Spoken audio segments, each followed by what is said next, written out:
Hoy vamos a hablar de Lucas 13. Lucas capítulo 13, los invito. Lucas capítulo 13 vamos a hablar en este día.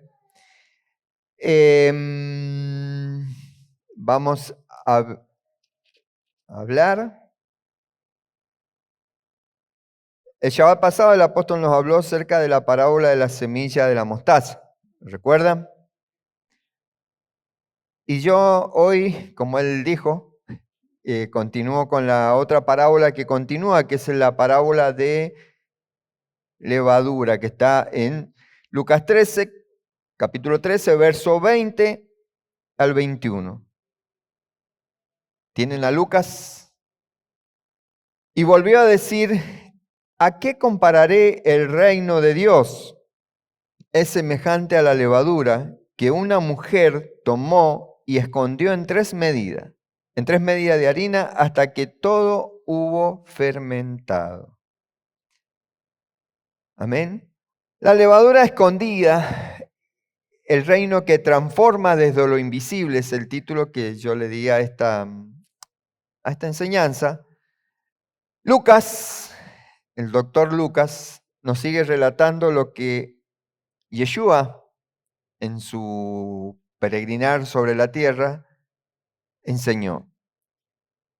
La parábola de Yeshua poseen justamente una característica extraordinaria, porque cuando más la estudiamos, más descubrimos justamente que su profundidad es inagotable, porque no quedamos, como veíamos el Shabbat pasado, lo que nos enseñó el apóstol, no era simplemente una semilla de mostaza. Lo mismo que sigue acá, no es simplemente una mujer haciendo un pan. Hay más profundidad, por eso es que qué bueno es, que lo venimos repitiendo, que el apóstol también lo enseñó, el sistema de ir a la raíz de la Torá, porque desde ahí nosotros no estudiamos como se ha estudiado durante tantos años desde un nivel literal, porque ahí conocimos el Pardes, cómo profundizar, cómo entender realmente el mensaje que Yeshua estaba dando en ese tiempo, porque sabemos que ese mensaje era para personas conocedoras de la Torá, ¿sí? Sabían eso, ¿cierto? Que eran judíos. Claro, por eso viene para este lado. Hoy en día, el que lee esto no lo entiende, porque no tiene esa cultura judía. Por eso las parábolas de Yeshua van más allá de un simple relato. Detrás de imágenes sencillas y escenas cotidianas, esconde justamente los misterios del reino de Dios. Por eso la parábola de la levadura es uno de los ejemplos de esto. Porque a simple vista parece descubrir una acción doméstica sin mayor importancia, ¿verdad? ¿O que ustedes vieron lo profundo? Porque leemos acá y dice, y volvió a decir, ¿a qué compararé el reino de Dios? Es semejante a la levadura que una mujer tomó y escondió en 3 medidas de harina hasta que todo hubo fermentado. O sea, uno ve la parábola de la levadura, uno de estos ejemplos que a simple vista parece describir una acción doméstica sin mayor importancia, una mujer preparando pan y toma un poco de levadura y la introduce en la masa. Eso es lo que nos deja, pero sin embargo detrás de justamente de esa escena cotidiana, Yeshua revela la forma en que Dios obra en la vida del hombre y cómo el reino se establece silenciosamente hasta transformarlo todo. Y quiero hacer un párate acá y que veamos el video nuestro de cada Shabbat para que así nos preparamos nuestro espíritu y logramos captar el mensaje que el Eterno nos está soltando. ¿Tienen el video? Hola, qué emoción arrancar con este nuevo análisis. Oigan, prepárense para algo verdaderamente fascinante hoy. Vamos a explorar un misterio profundo del siglo I. Digo, es increíble pensar que uno de los secretos más grandes sobre cómo opera el universo y cómo se transforma la realidad fue escondido literalmente a plena vista. ¿Dónde? En una simple, pequeña y súper rutinaria escena de cocina. Así es. Hoy vamos a desempacar cómo una acción tan, pero tan cotidiana, encierra una enseñanza monumental que hasta el día de hoy nos sigue rompiendo todos los esquemas. Bueno, entremos de lleno en esto. Lucas capítulo 13, versículos 20 y 21 dice: ¿A qué compararé el reino de Dios?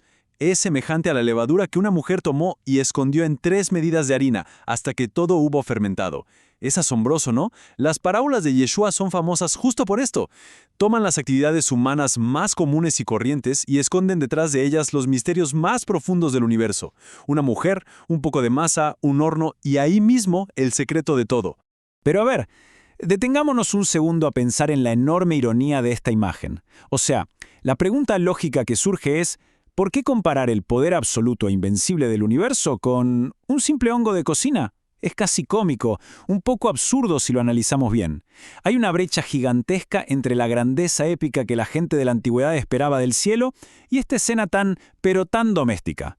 Para quienes escuchaban esto en ese entonces, la imagen de la cocina era clarísima. Pero el mensaje de fondo, bueno, ese mensaje era una revolución total.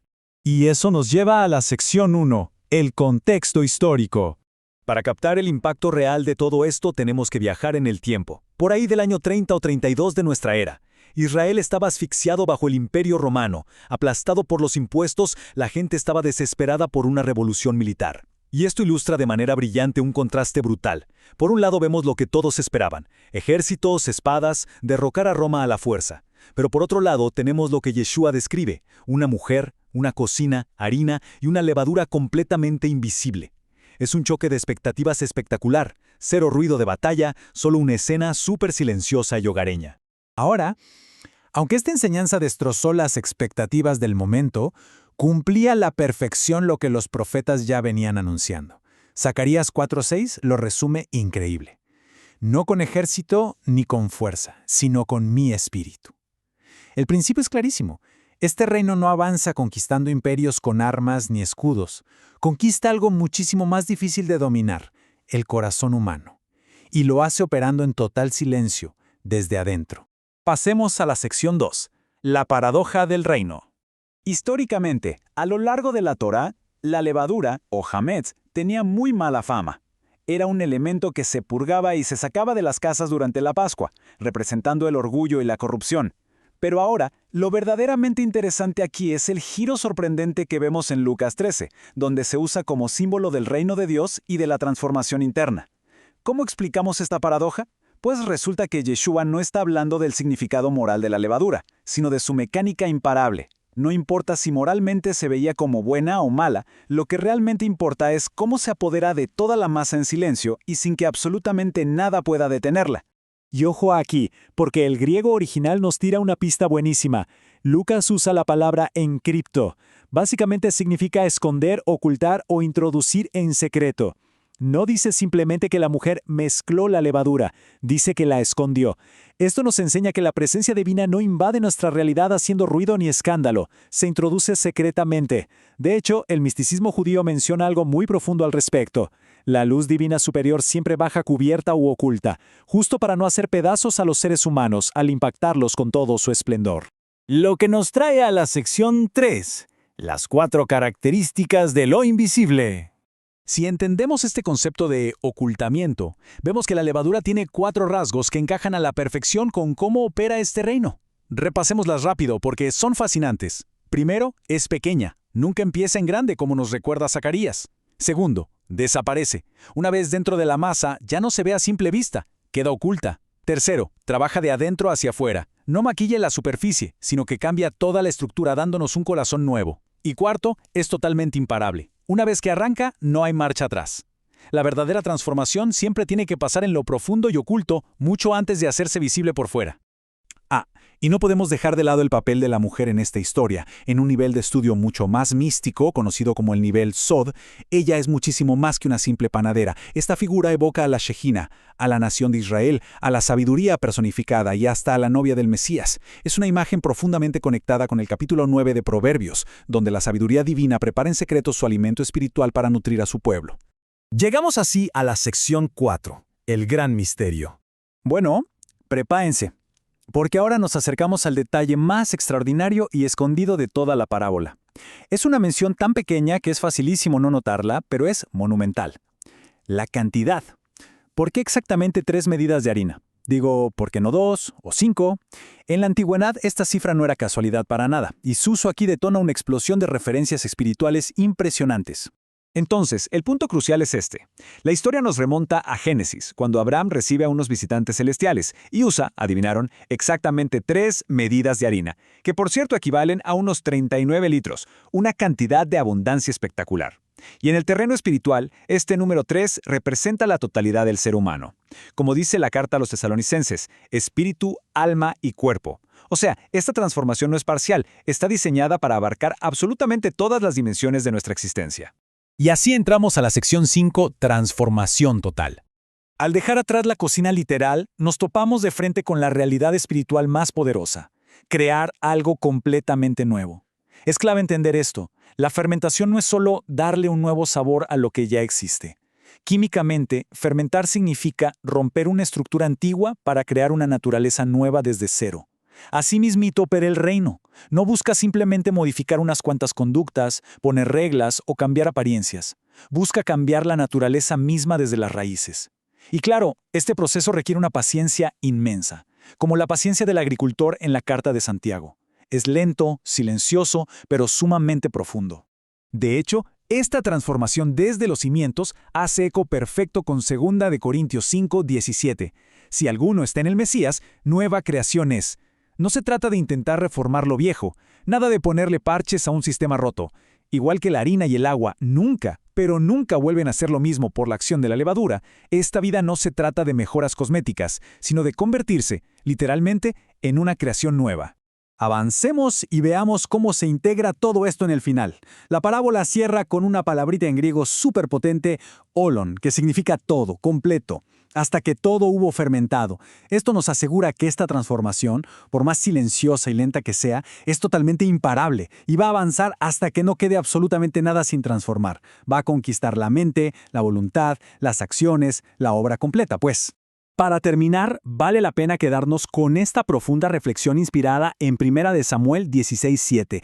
Ahí se nos recuerda que el ser humano mira las apariencias, pero el Señor mira el corazón. Cuando el mundo nos exige ruido, victorias rápidas y cambios espectaculares, el reino está ahí, trabajando en el silencio. Así que, ¿dónde creen que está actuando esa levadura invisible en los espacios más ocultos de la vida justo en este momento? Quizás parezca que en la superficie no está pasando nada de nada, pero allá en las profundidades, la transformación total ya es indetenible, un misterio verdaderamente fascinante. Gracias por acompañarnos en este análisis y sigamos prestando atención a lo invisible.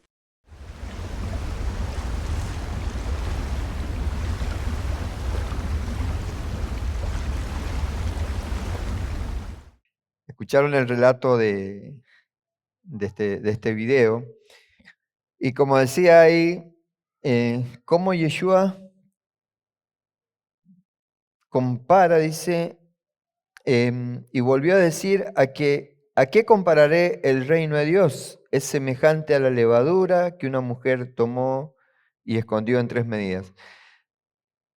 Hemos escuchado que Yeshua, cuando habla acerca de la levadura, habla acerca de que hace referencia a la hipocresía, ¿verdad? Pero acá toma que el reino de Dios, dice que ¿a qué compararemos el reino de Dios? Y nombra justamente la levadura. O sea, lo primero que llama acá la atención es el símbolo escogido por Yeshua.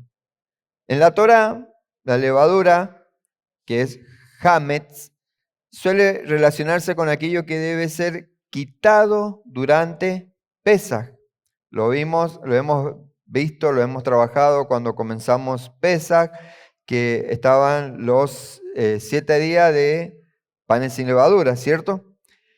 Porque Hamet, levadura, suele relacionarse con aquello que debe ser quitado, o sea, y se refiere justamente, representa el orgullo, representa la corrupción, el pecado, en sí la inclinación al mal, o Yetzer Hará, que lo hemos aprendido, que significado en hebreo.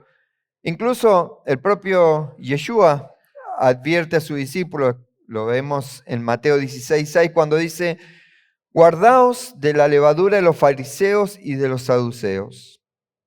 Y entonces, acá nos surge esta pregunta: ¿por qué ahora compara el reino de Dios con la levadura?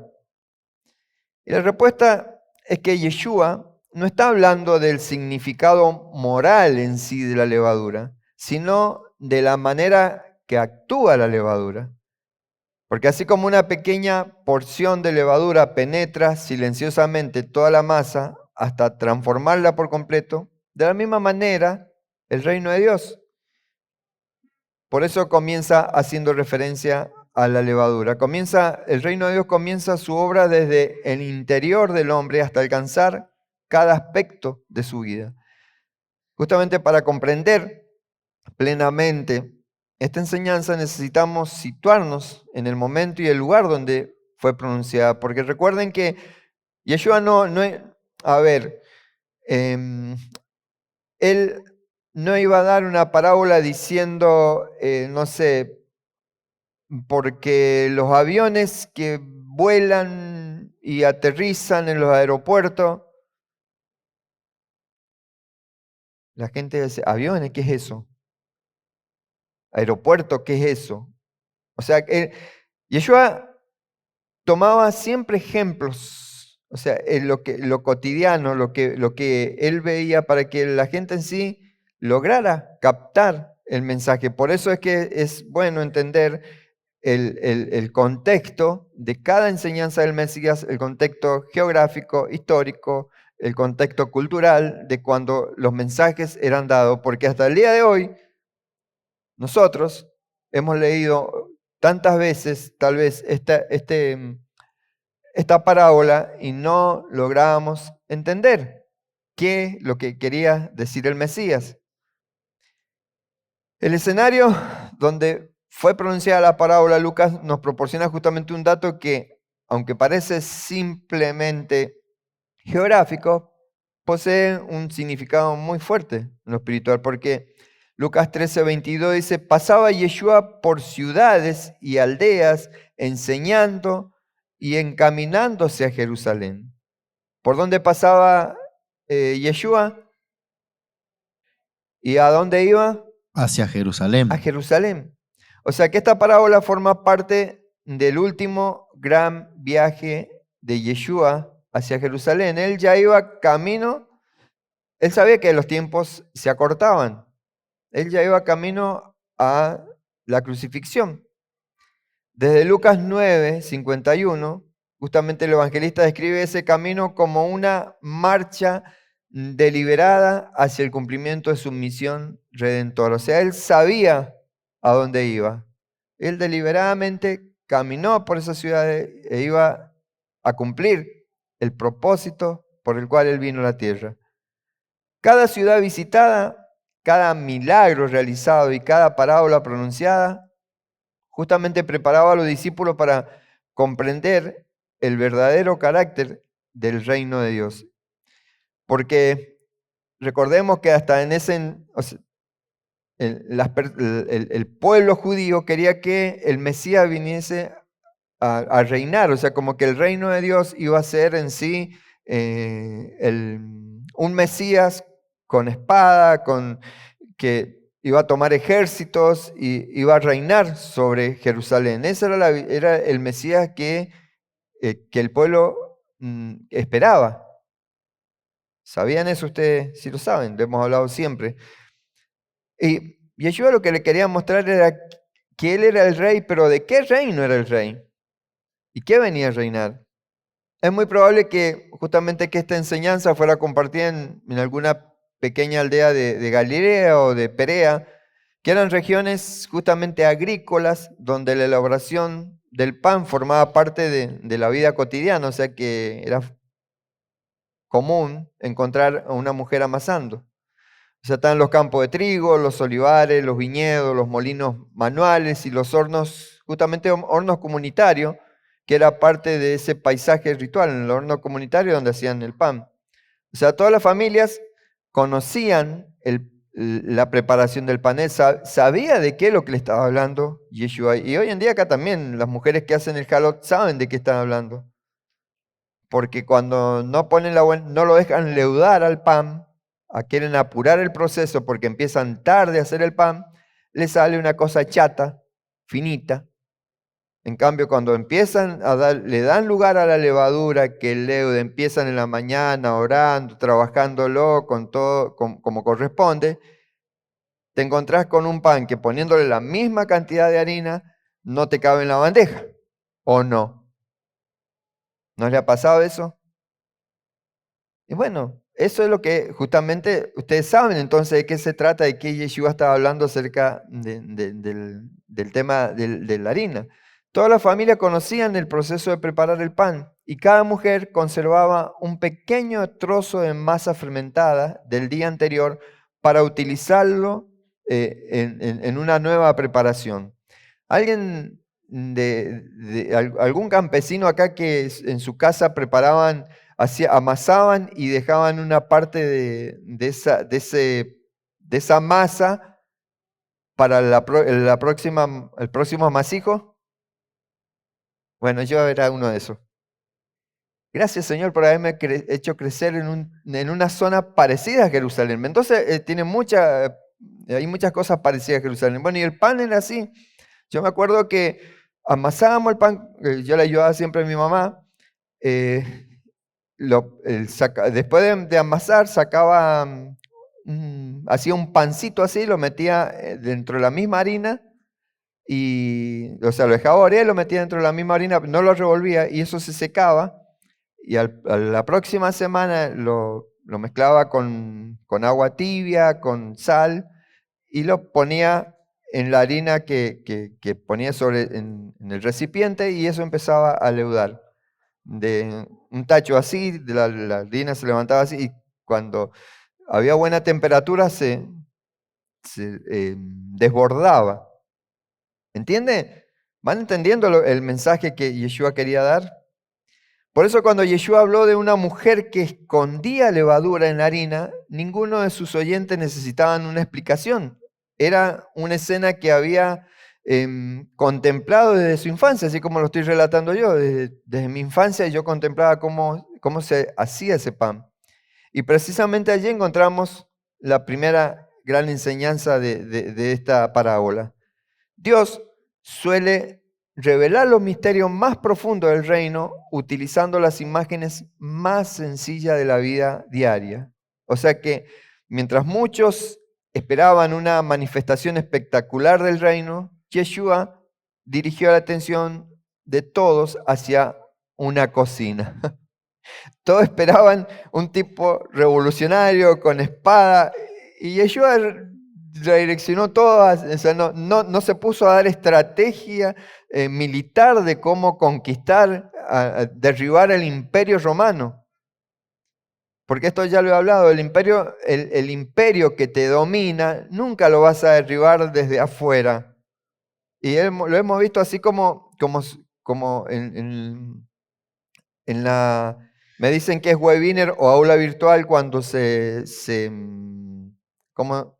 interactúa con los comentarios. Y bueno, lo que me animé a hacer el miércoles, gracias a ese bendito frío que hizo, le hablaba acerca de que el problema, la destrucción nunca viene de afuera hacia adentro. Es como quien dice una implosión, o sea, de adentro es el problema. Y esperaban justamente a alguien que viniera desde afuera dominar el problema, pero Yeshua no. Él, con este ejemplo, te está mostrando que el problema no es allá afuera. El problema es el centro de la masa. En el contexto histórico, nos encontramos aproximadamente entre los años 30 y 32 después de la era común. Y ahí es justamente Israel atravesaba uno de los periodos más difíciles de su historia. Si han visto The Chosen o alguna serie que relata la vida de Jesús, ustedes ven cómo eran oprimidos por el imperio, ¿sí? ¿Lo han visto? ¿Alguno ha visto algo? O tal vez en una de esas quizás leyeron la escritura. Ahí está también el relato, por si no han visto ninguna serie. El país permanecía bajo el dominio del Imperio Romano, o sea, los impuestos eran elevadísimos, las ciudades principales estaban ocupadas por los soldados romanos y el pueblo vivía con un profundo anhelo de liberación. Ellos querían ser libres, como cualquier pueblo, no quiere ser oprimido. ¿O ustedes quieren ser oprimidos? Pero son oprimidos. Por eso estamos hablando para que sean liberados.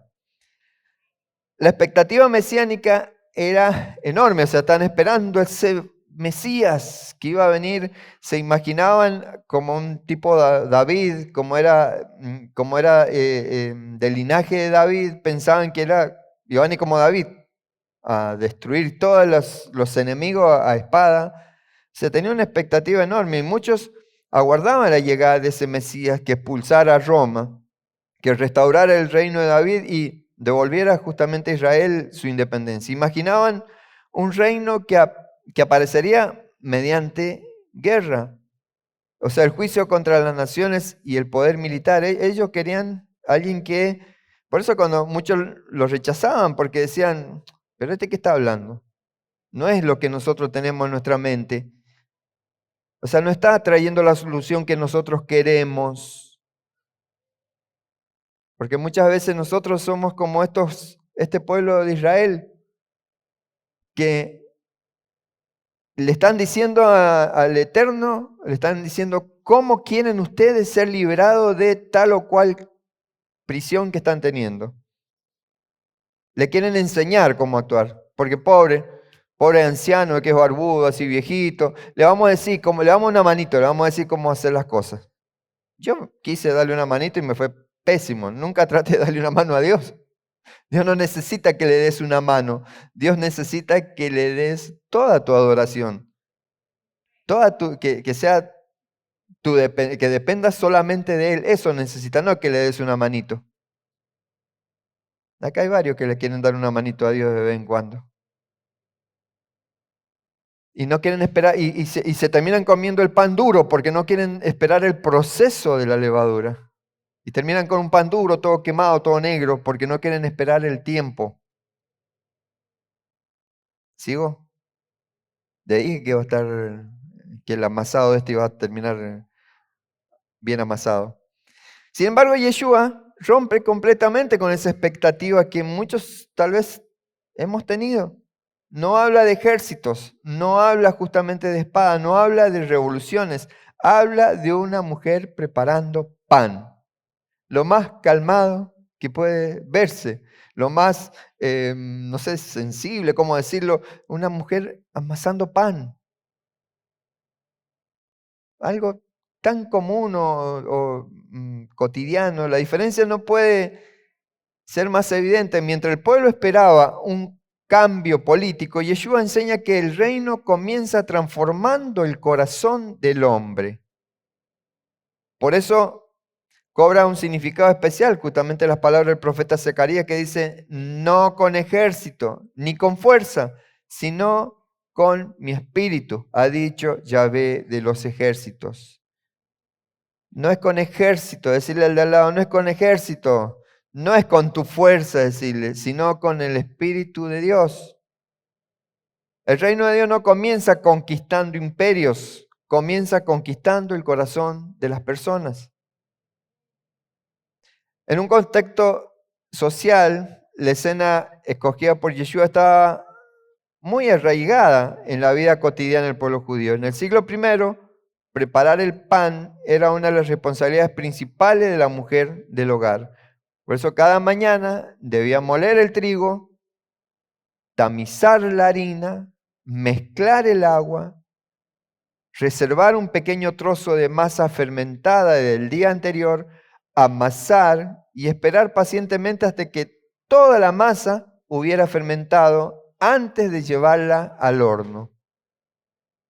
Era todo un trabajo. Imagínense, mujeres, si tuviesen que levantarse el sexto día a moler el trigo, van a sacar el pan del horno cuando termine el Shabbat. Mire el trabajo. Era moler el trigo, tamizar la harina, o sea, sacar toda la impureza, mezclarlo. Es todo un ritual, lo que ustedes hacen es todo un ritual. Valoren mujeres las que pueden hacer ese bendito trabajo.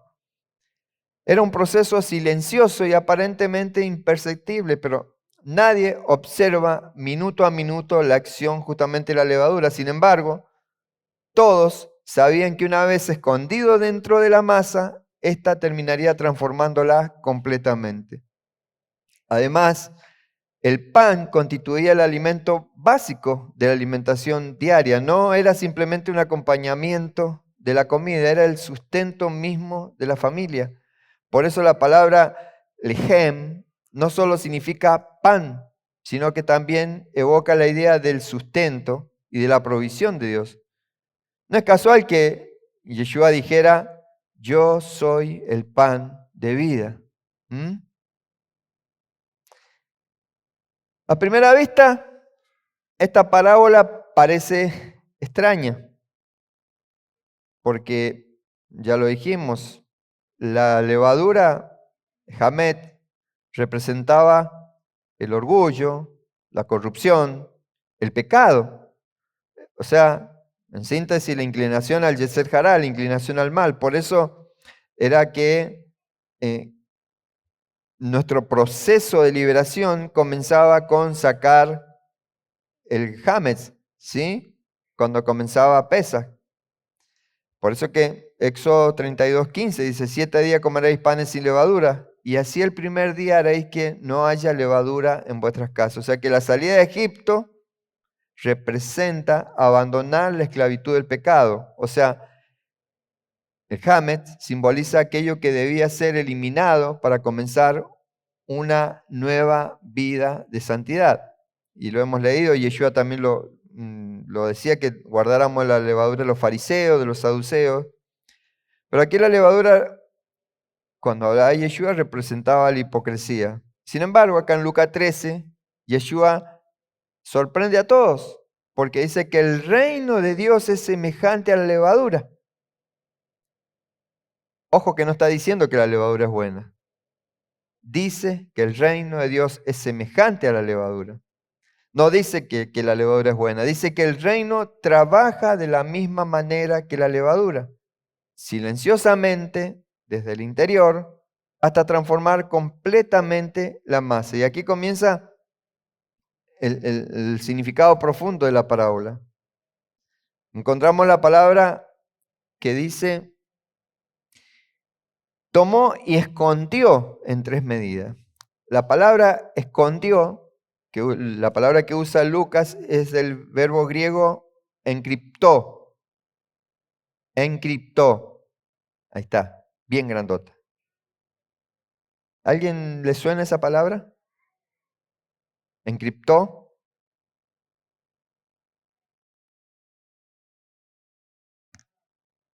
Mensaje encriptado. O sea, el significado es esconder, ocultar, introducir secretamente. No dice simplemente que la mezcló, dice que la encriptó, la escondió. Y acá aparece uno de los principios más profundos del reino. Dios siempre trabaja ocultamente. El reino nunca comienza haciendo ruidos, grandes espectáculos, comienza siendo invisible. La Escritura muestra este patrón muchas veces, y en Isaías dice, verdaderamente tú eres Dios que te ocultas, el Dios de Israel que salvas. O sea que Isaías habla del Dios de Israel como aquel cuya obra muchas veces permanece escondida hasta el momento de su revelación. ¿Lo toman? Isaías habla del Dios de Israel como aquel cuya obra muchas veces permanece escondida hasta el momento de su revelación. También Yeshua enseñó en Mateo 4 que dice, así es el reino de Dios, como cuando un hombre echa semilla en la tierra y la semilla brota y crece sin que él sepa cómo. O sea que el reino posee una vida propia. O sea, porque su crecimiento depende de Dios y no del esfuerzo humano. Escuchábamos en el video que nombraba lo que dice el Zohar, dice que la luz superior siempre desciende cubierta para no romper los recipientes. O sea que la presencia divina jamás invade. Primero se oculta, después transforma. Empieza a transformar de adentro hacia afuera. Por eso es que siempre yo les digo que dejen que sea la llenura del Espíritu Santo en ustedes. Ese Espíritu Santo es justamente el reino de Dios trabajando en ustedes. En Pesach se elimina toda levadura, porque ahora Yeshua la utiliza positivamente, porque no está hablando del símbolo tradicional del pecado, está describiendo el proceso invisible del reino. Veíamos que la levadura posee 4 características. La primera característica de la levadura que es pequeña. O sea que el reino nunca comienza grande.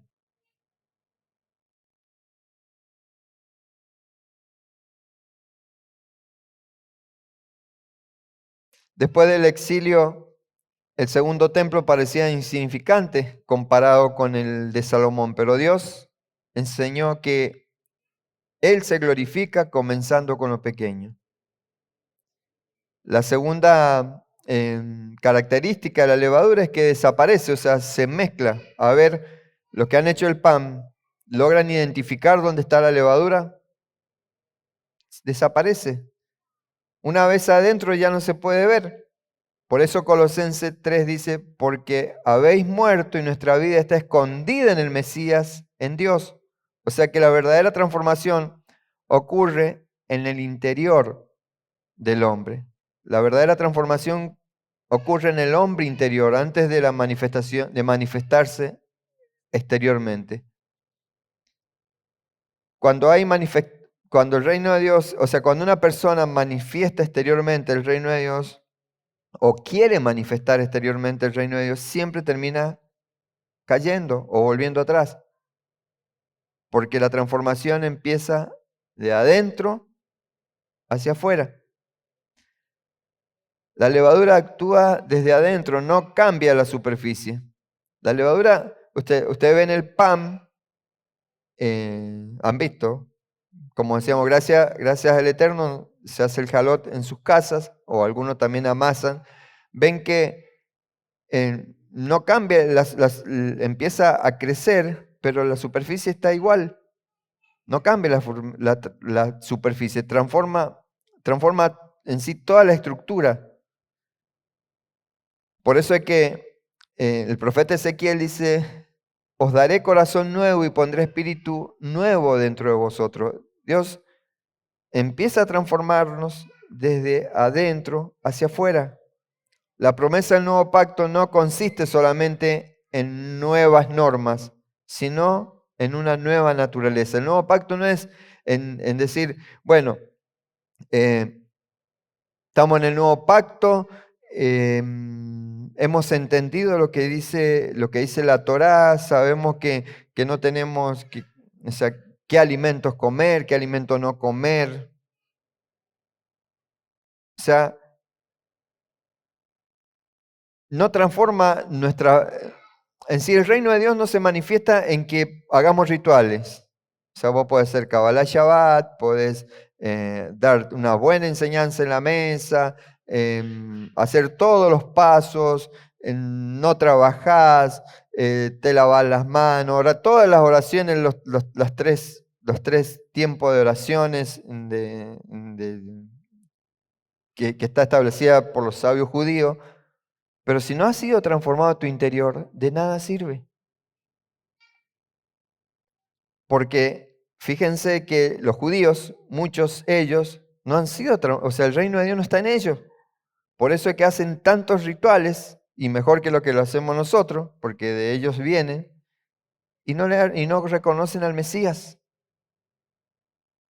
Por eso la transformación de una persona no se manifiesta por cuántos rituales hacen, sino por cuántas máscaras se le empiezan a caer, por cuán transparente es, por cuánto practica la justicia social.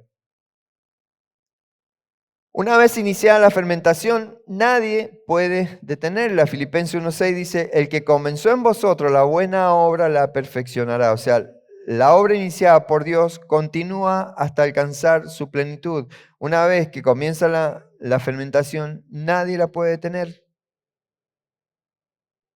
O sea, una vez que empieza el reino de Dios a manifestarse, nadie lo puede detener. ¿Quién es la mujer? En el nivel Peshat, en el literal, es una mujer cualquiera que está amasando. Pero en un nivel más profundo, en el Sod, la mujer suele representar la Shejiná, representa a Israel, a la sabiduría, representa a la Keilah, la novia del Mesías. Ella recibe la levadura, ella la esconde, ella espera. Proverbio 9 dice, la sabiduría prepara su mesa e invita a participar de su pan. O sea, en la literatura sapiensal la sabiduría aparece personificada como una mujer que alimenta al pueblo de Dios. O sea que la Shejiná siempre trabaja ocultamente en el alma. ¿Se entiende lo que es la levadura? El reino. ¿Por qué compara el Mesías? No fue simplemente porque se le ocurrió, porque él, en su sabiduría, sabía cómo llegarle a ese pueblo al cual estaba hablando. Y acá aparecen las 3 medidas de harina. Estamos con quién era la mujer. ¿Logran captar? Voy muy rápido. ¿Siguen? ¿Sí?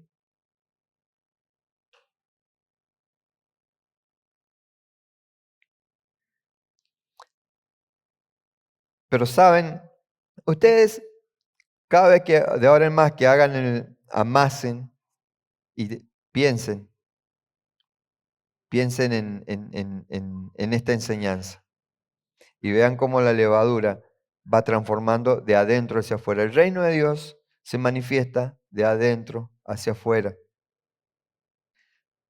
Las 3 medidas de harina. Y acá está el gran misterio. Dice 3 medidas. No dice 2, no dice 4, dice 3. Y esta misma expresión aparece cuando Abraham recibe a los 3 visitantes celestiales. ¿Lo recuerdan? En Génesis 18. Que dice, entonces Abraham fue deprisa a Sara y le dijo, toma pronto 3 medidas de flor de harina, amásala y haz pan. O sea que la hospitalidad de Abraham precede al anuncio del nacimiento de Isaac. ¿Lo recuerdan? La harina preparada anticipa una manifestación divina y una promesa de vida. Fíjense que, lo veíamos en el video, 3 medidas equivalen aproximadamente a 39 litros de harina. Va a decir, pero la harina se mide por kilo, no por litro. Bueno, lo que pasa es que ellos los recipientes medían por volumen, no por kilo a la harina. Pero ustedes ven que eran recipientes de barro, que es donde entraba 1 litro de agua, ellos llenaban y decía que había 1 litro de harina. ¿Se entiende eso? Era aproximadamente, para que tengan una idea, 39 litros de harina eran más o menos 20 kilos. Para que se hagan una idea. 3 partes de 20 kilos. O sea que la mujer amasaba 60 kilos de harina. Y ustedes se quejan porque amasan medio kilo del jalón del Shabbat.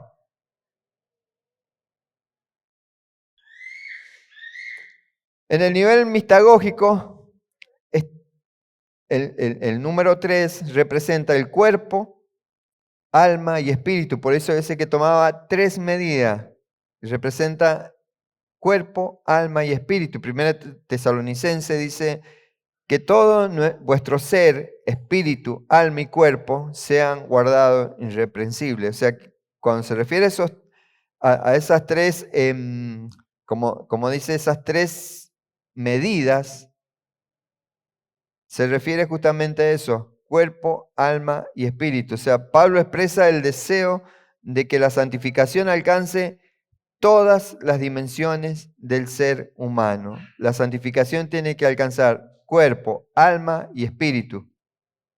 No puedo decir que sos santo cuando tu alma está por cualquier lado, tu espíritu, o con tu cuerpo estás haciendo cosas que sabes que no es ser apartado.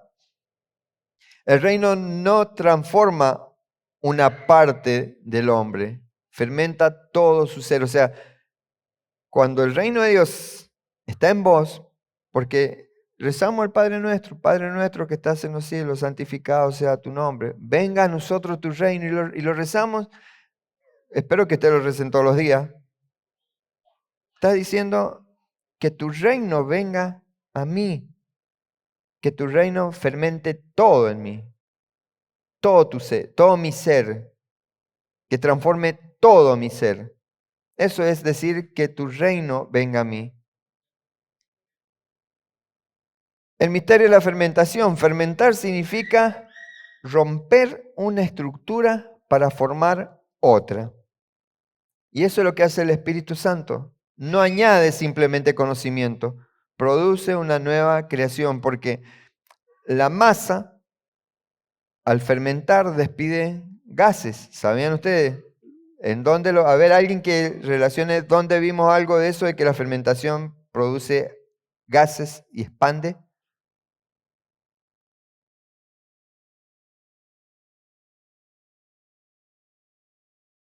Shavuot. No pondremos vino nuevo en odres viejos.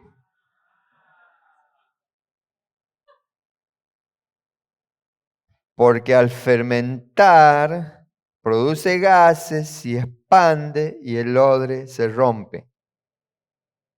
O sea que la fermentación produce justamente, el reino de Dios no va a mantener, no te va a mantener tal como eras. Te rompe, crea algo nuevo, añade, no simplemente añade conocimiento, produce una nueva creación, sos otro.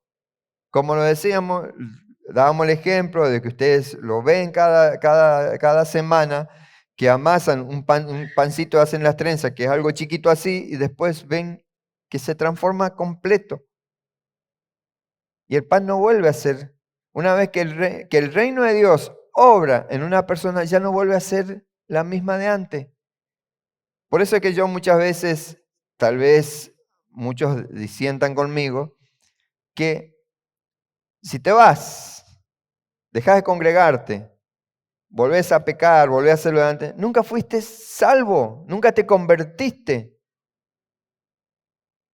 Porque salvo es abrir la puerta para la conversión. O sea que si no te convertiste, que nunca fuiste salvo. Y eso es lo que todas las iglesias hablan. No, pero sí, no, se congregó un gran tiempo, así que estará descansando en su santa gloria.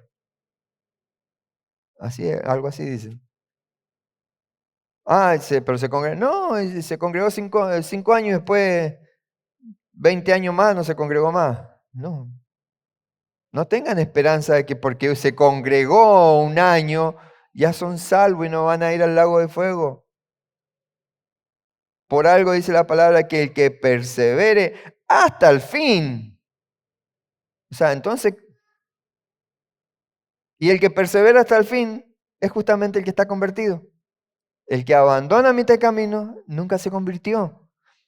Lo estamos viendo acá, está clarísimo. ¿Lo ven? ¿Lo logran ver ustedes? O sea, cuando el reino de Dios entra en vos, provoca, fermenta, rompe una estructura para formar otra. No es para mantenerte tal como eras. Porque dicen, no, pero Dios me ama así como soy. No, te amó como eras, pero para transformarte, no para que sigas siendo el mismo pecador, mentiroso, inclinación al mal. No. ¿Han escuchado esas frases? No, pero porque Dios me ama así tal como soy.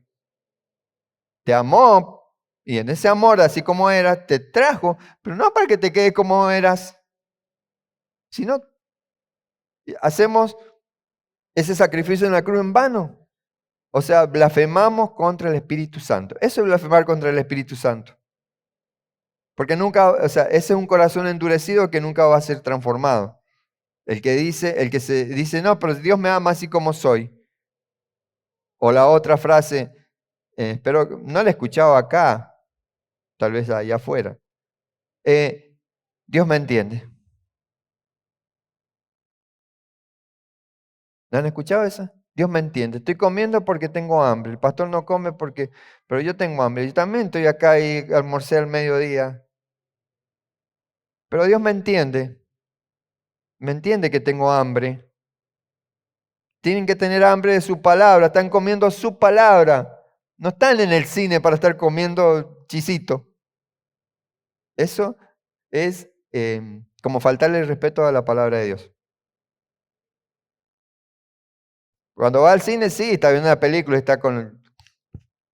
Pero está escuchando la palabra de Dios, hermano. Dios te está hablando. No, usted, pastor, pero yo me encomendé a Dios que lo que salga de mi boca sea su palabra.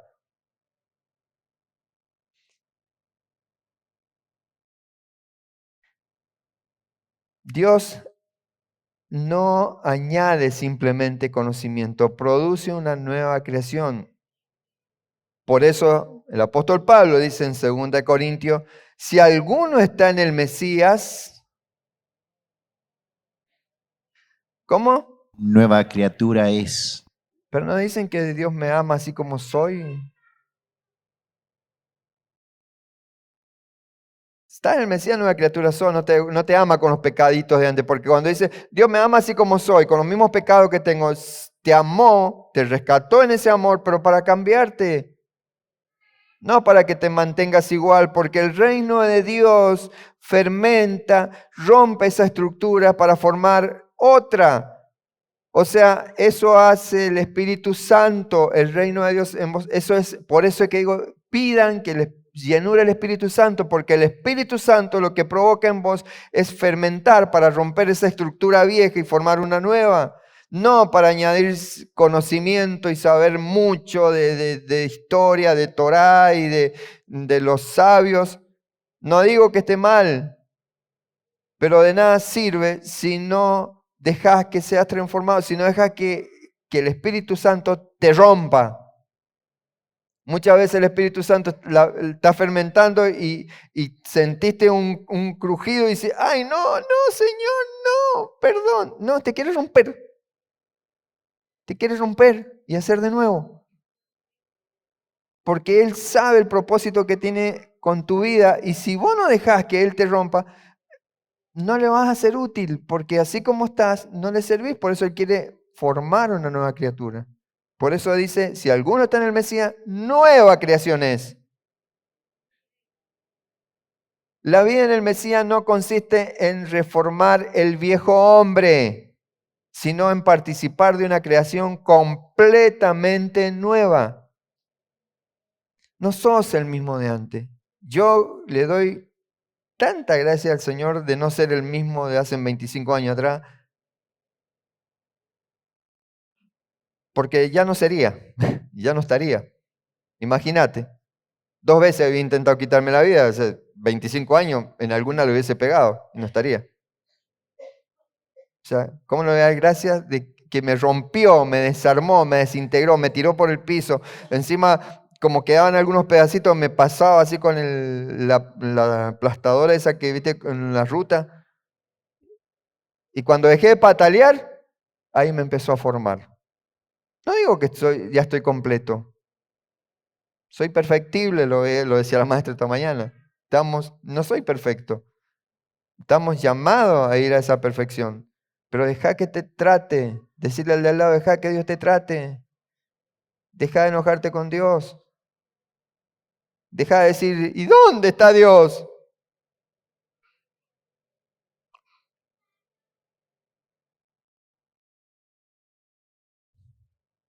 El reino de Dios nunca actúa desde afuera. Nosotros queremos cambiar conductas, pero Dios quiere cambiar tu naturaleza. Jeremías 31:33 dice, pondré mi ley en su mente y la escribiré en su corazón. El nuevo pacto desplaza el centro de la obediencia desde tablas externas hacia el interior del ser. Por eso Yeshua es la Torah viviente. O sea, los judíos ahí tenían las tablas, pero Yeshua vino a que no la tuvieran afuera, sino que la tuviesen en su interior. Por eso Jeremías dice, pondré mi Torah, mi instrucción en su mente y la escribiré en su corazón. Ahí está. Y va a estar siempre ahí, y espero que lo lean, porque esa es la meta. ¿Y cómo se hace eso? Y por medio del Espíritu Santo. La fermentación es lenta, o sea que todo crecimiento verdadero ocurre en silencio. Mirad cómo el labrador espera el precioso fruto de la tierra, dice Santiago. O sea que la paciencia del agricultor ilustra la paciencia necesaria para contemplar justamente la obra de Dios madurando en la vida del creyente. No es cuando vos querés, es cuando Dios dice. Él ya tiene el tiempo, pero como hemos hablado tantas veces de esta sociedad moderna que tiene que ser todo rápido, todo ya. ¿Vieron? O sea, es tremendo. Los jovencitos ahora, ¿qué casarte? No, tengamos la experiencia antes de casarnos. Todo rápido.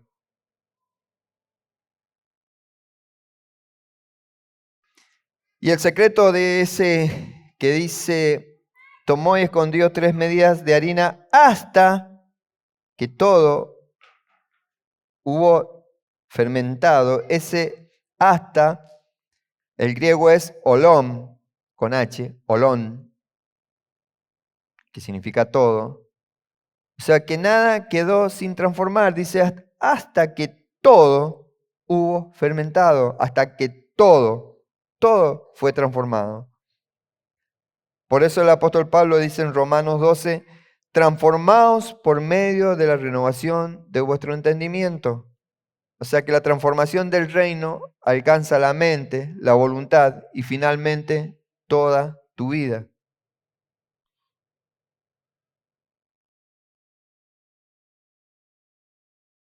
La levadura desaparece, pero precisamente cuando ya nadie la ve es cuando más está obrando. No la ves, pero está obrando. O sea, ahora no tenés el pedazo de masa que la dejás fermentar. Comprás, tenés el cosito ese cuadrado de levadura, ves que la estás desmenuzando, tal vez la pones en agua, pero la pusiste en la masa y la amasaste y después, ¿la podés sacar a la levadura de ahí?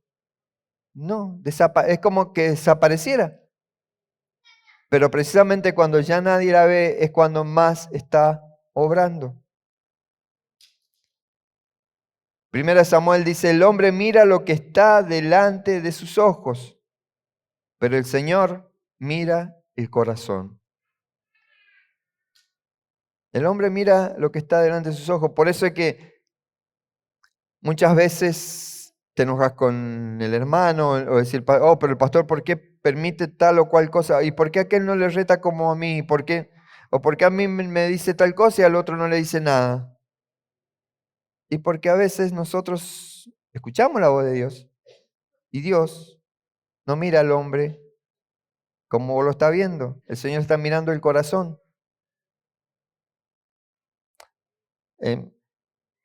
Salió en un tiempo una moda decir de medir con doble vara. A uno lo medís con una vara, al otro con otro. Y yo no hacía lo mismo.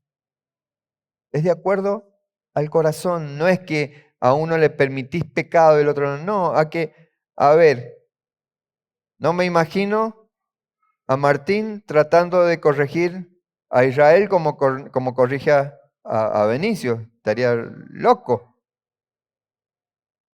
¿O no? O sea, ¿cómo osó tratar de corregir a Timoteo como corrige a su hija? A veces nosotros no vemos, o sea, juzgamos con lo que nuestros ojos ven cuando aún el Espíritu Santo de Dios no está en nosotros. Mientras Samuel observaba la apariencia de los hijos de Isaí, Dios ya estaba obrando en el corazón de David. Él menos esperaba. ¿Recuerdan la imagen de cuando David fue ungido? Isaí llamó a todos sus hijos, los guerreros. Seguro que han visto también la serie. Llaman a todos los guerreros, los bien parecidos, o sea, los fortachones. Y venía el otro flaquito ahí. Dios no mira lo que ven, lo que los ojos humanos ven. Él no mira lo físico, mira el corazón. Así trabaja Dios.